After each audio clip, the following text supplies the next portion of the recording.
दोस्तों नमस्कार, मैं हूं शैलेंद्र सिंह और आप देख रहे हैं हमारा यूट्यूब चैनल शब्द शब्द शैलेंद्र सिंह। आज हमारे साथ खास मेहमान हैं आमिरा हुसैन, आदाब। जो लखनऊ की रहने वाली हैं।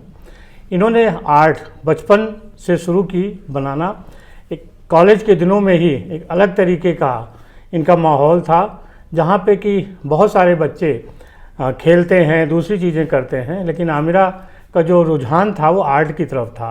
पेंटिंग बनाती थी और उस समय कुछ ऐसे कार्ड भी बनाती थी जिसके लिए इनकी टीचर्स भी इनकी जो है फ़ैन हो गई थी।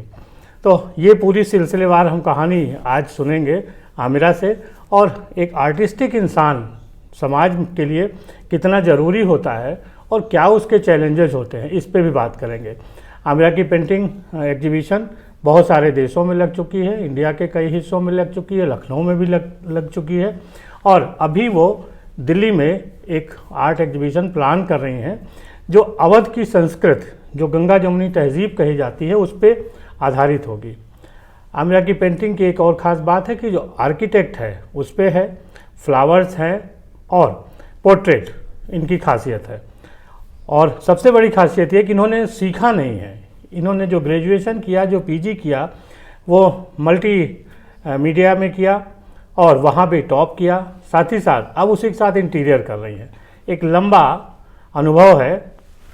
आमिरा जी, बहुत बहुत स्वागत है। Thank you so much. सबसे पहले तो बचपन में की जो यादें हैं जी, कि कैसे स्कूल के दिनों में आप कार्ड बनाती थी और टीचर्स आपको बहुत अप्रिशिएट करते थे। जी। हम लमाटनिया के पढ़े हुए हैं। हाँ। And लमाटनिया being a Christian college, हमारे टाइम पर काफ़ी क्रिश्चियन टीचर्स थी। हाँ हाँ। एंड आई रिमेंबर कि उन लोगों की जब शादियां होती थी या उनके घरों में इवेंट्स होते थे, और उन लोगों को बहुत प्रॉब्लम होती थी कि बाहर मार्केट में क्रिश्चियन से रिलेटेड जैसे कार्ड नहीं मिलते थे। तो that is the first time when one of the teachers approached me and asked me के जैसे डव्स बनानी है और वो रिबन उनके मुंह में जा रही है with roses and a very different kind of style जो मार्केट में नहीं मिलता था।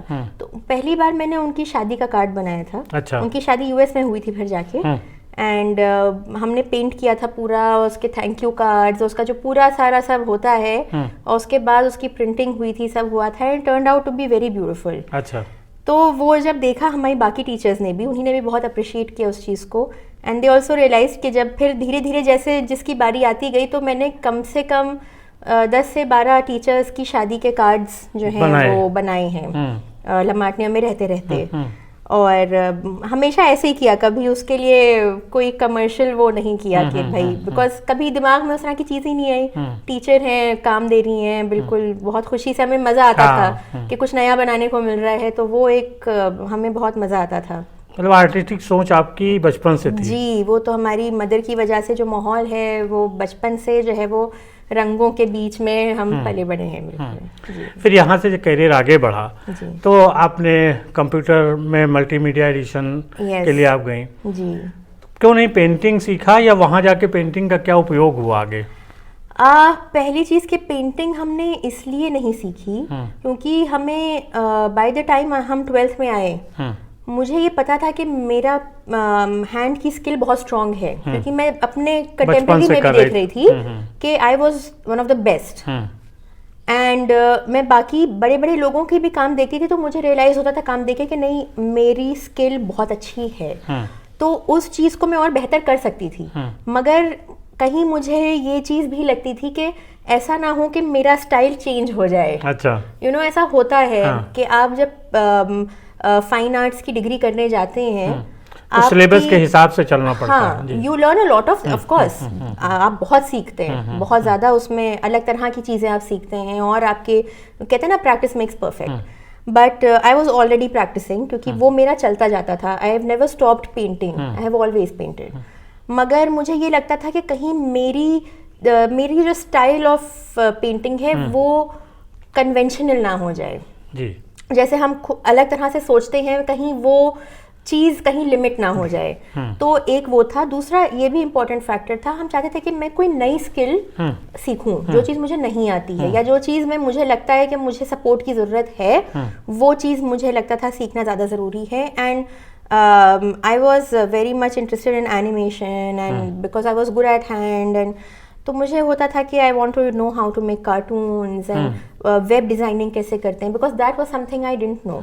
अब वो समय नया चल रहा था जी उस वक्त नया नया शुरू उस वक्त भी उसकी कोई ज़्यादा कहते हैं ना बेस स्ट्रॉन्ग नहीं था मतलब उतने जॉब्स नहीं थे वो नहीं था but my parents are supportive they were like कि नहीं you are good in the creative field आपको जाना है आप करिए सो फिर हमने BIT से जो है वो एनिमेशन मल्टीमीडिया एंड डिज़ाइन की डिग्री की फिर मास्टर्स उसमें किए तो वहाँ से वो जो एक डिजिटल वाली चीज़ थी वो और स्ट्रॉन्ग हो गई हमारी सो दैट वाज तो ये जो पेंटिंग आपने पहले सीखी थी ये वहाँ जाके और कैसे स्ट्रॉन्ग हुई वहाँ जाकर ऐसे स्ट्रॉन्ग हुई कि हाथ का काम स्ट्रॉन्ग था वहाँ जाकर टेक्निकल स्किल बहुत स्ट्रॉन्ग हो गई हमारी तो ये चीज़ होना कि हैंड और डिजिटल दोनों चीज़ें एक इंसान में होना ये मैंने देखा है कि बहुत कम है बहुत कम लोग हैं जो हाथ के काम में भी बहुत अच्छे हैं और कंप्यूटर के काम में भी बहुत अच्छे हैं either you will get a technical person और you will get a classical hand person वो नहीं कर पाता या वो नहीं कर पाता है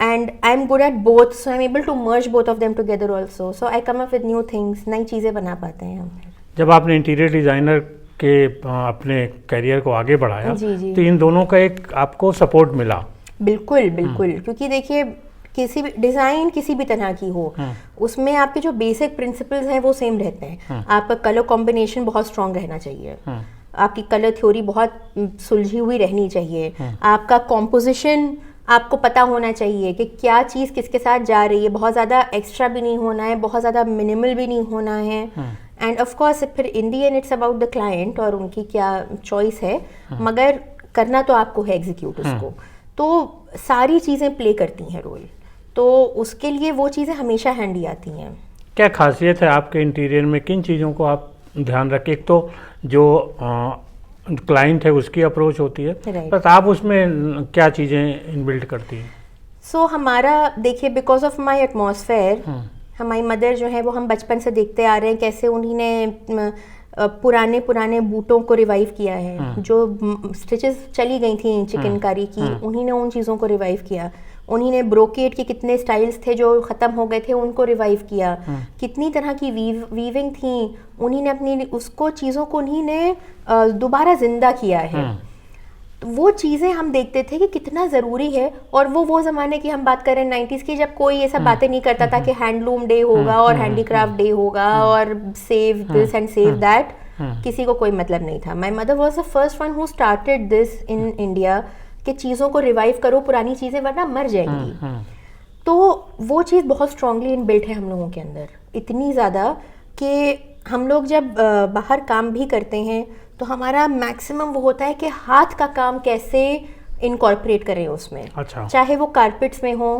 मशीन में मत लगाइए हाथ का कारपेट लगाइए कम से कम आपके जो कारीगर हैं उनका रोजी रोटी चलती रहे इतनी मेहनत से वो अपना और अपनी कला है वो हम लोगों की आपके चिकनकारी है उसके पैनल्स बनने हैं अब जैसे ऐसे लकड़ी के बनते हैं वो बनते हैं अब किसी को शीशों के लिए चाहिए हैं या कुछ तो आप चिकनकारी के पैनल बनाइए आप कुशन्स के ऊपर मशीन मेड के बजाय आप हाथ की कढ़ाई के कुशन के वो करिए थोड़ा सा ऑब्वियसली एक्सपेंसिव होता है in comparison to the machine made thing मगर इन द एंड जो क्लाइंट है वो पे करने को तैयार है क्योंकि उसको वो चीज समझ में आती है कि नहीं दिस इज यूनिक एक तो कि आप हाथ का काम करके आप किसी का घर चलवा रहे हैं सबसे बड़ी दूसरा उसकी कॉपी नहीं मिलेगी और दूसरा वो आपका एकदम यूनिक चीज है वो आपको कहीं नहीं मिलेगा आपने जो एग्जीबिशन लगाई वो कहाँ लगाई और क्या उनके थीम्स थे तो हमारी पेंटिंग्स जो हैं वो न्यूयॉर्क में वॉशिंगटन DC में लंदन में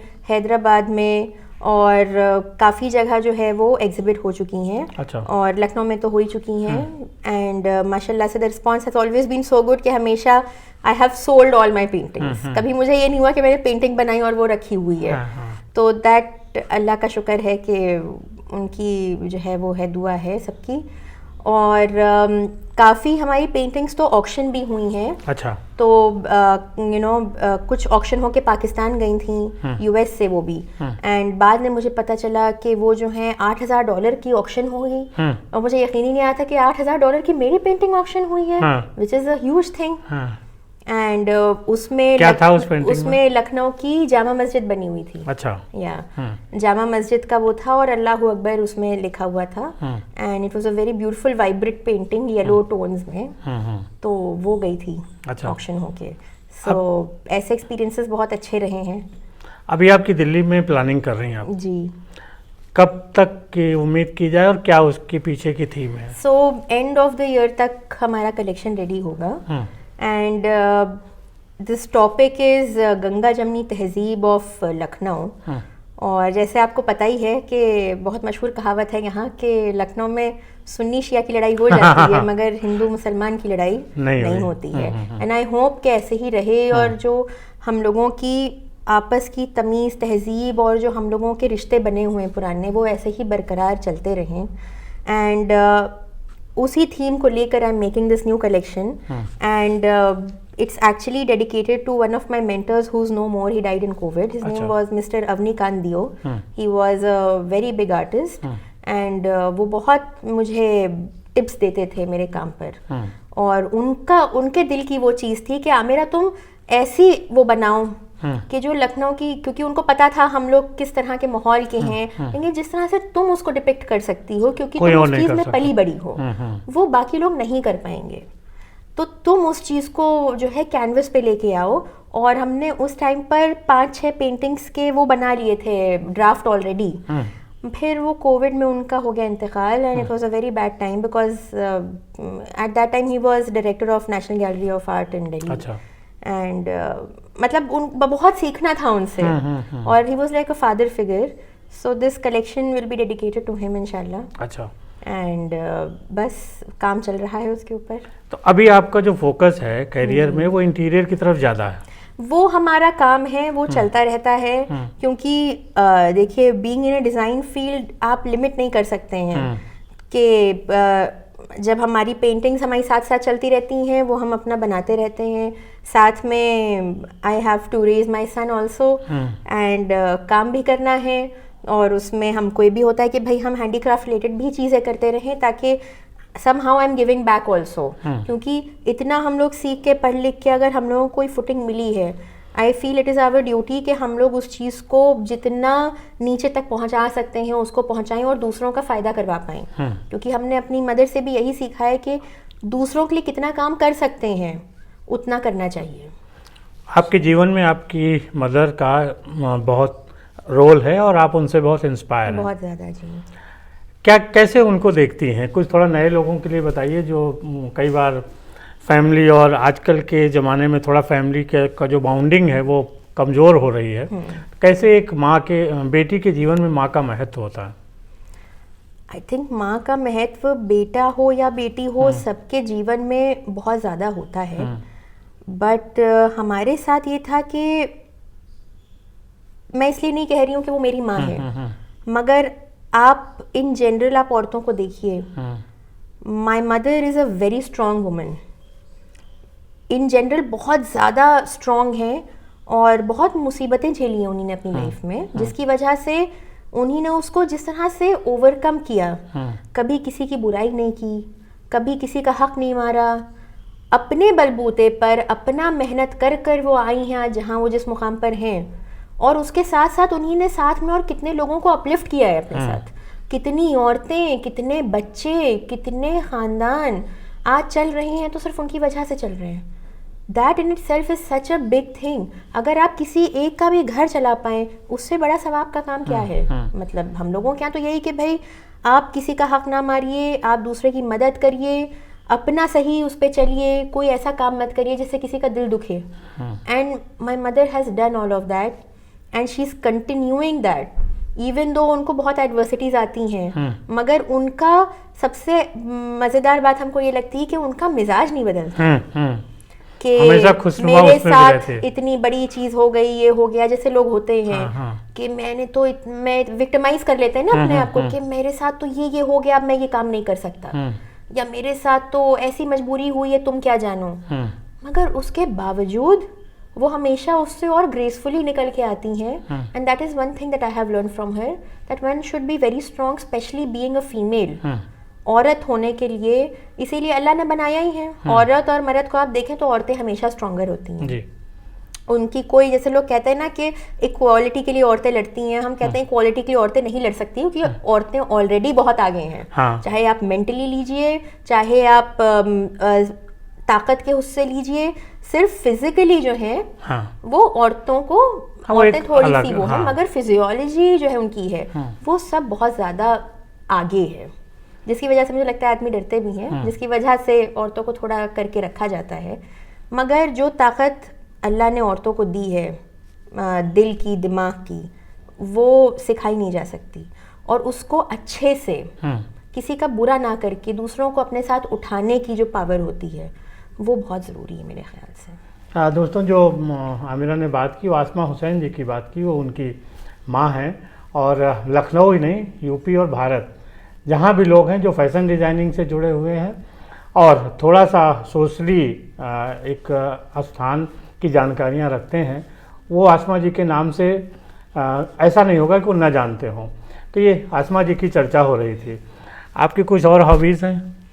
जी, हमारी बहुत सारी हॉबीज़ हैं। हम बेकिंग भी करते हैं। एक टाइम था जब हम शादी से पहले आई यूज्ड टू वर्क, और फिर घर से हमने एक बेकरी भी स्टार्ट कर दी थी। अच्छा। So I used to do that. So my speciality is मैं एडिबल फ्लावर्स बनाती हूँ। वो बहुत एकदम रियल लगते हैं। तो वो हाथ आर्टिस्टिक है ही है। हाँ, तो वो घर पे बैठ के I used to make beautiful roses, और वो तो उस वक्त तो कोई नहीं कर रहा था। तो मेरे पास ऑर्डर्स भी आते थे कि सिर्फ फूल बना के I used to send to bakeries के होटल्स में जाते थे और वहाँ जाते थे, क्योंकि उनको वो फूल चाहिए होते थे, and they were all edible, सब आप खा सकते हैं पूरे। तो वो करते थे, बहुत शौक अभी भी है। इंशाल्लाह जब कभी थोड़ा टाइम मिलेगा तो I will open a bakery of my own. अच्छा। या उसके साथ I am a classical singer also, I have done विशारद। तो गाने का भी शौक है हमें।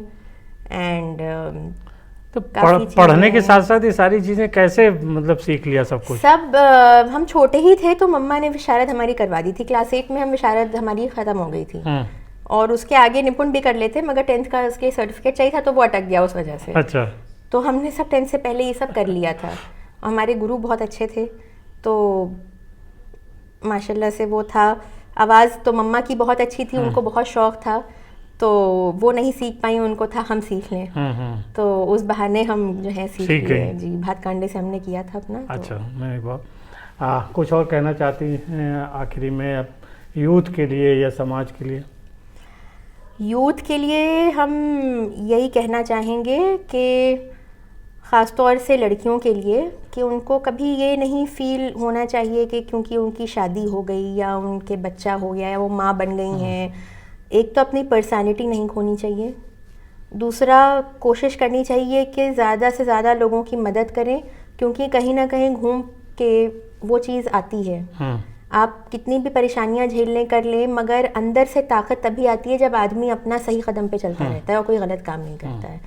तो मेरी टिप आजकल के यूथ को ये रहेगी कि एंजॉय करें, मगर उसके साथ साथ कोशिश करें कि लोगों की मदद ज़रूर करें, क्योंकि अब लोगों ने मदद करना बंद कर दी है। लोगों का मिजाज बदल गया है, अब बहुत क्या कहते हैं, मतलबी हो गए हैं लोग, एक तरह से समझिए रिश्तों में हो गए हैं, बाहर वालों की तो हम बात ही नहीं कर रहे हैं। तो उस चीज़ को कहीं ना कहीं हम लोगों को ठीक करना पड़ेगा, otherwise we as a society are going to fail. आने वाली जो पीढ़ी है उसी के ऊपर जिम्मेदारी है। So we have to make this change and the change comes from us. जब तक हम लोग स्टार्ट नहीं करेंगे वो चीज़ नहीं होगी। तो एंजॉय भी करने, अपना खूब लाइफस्टाइल अच्छा रखें, सब करें, और साथ में दूसरों को अपनी जड़ों से भी जुड़े रहें। बिल्कुल। शुक्रिया आमिरा। आदाब। और सभी दोस्तों, आपका भी शुक्रिया, आपने इतने लंबे समय तक हम लोगों को देखा। आप ऐसे ही देखते रहिए, हम लोग आपको नए नए लोगों से मिलवाते रहेंगे। शुक्रिया, धन्यवाद।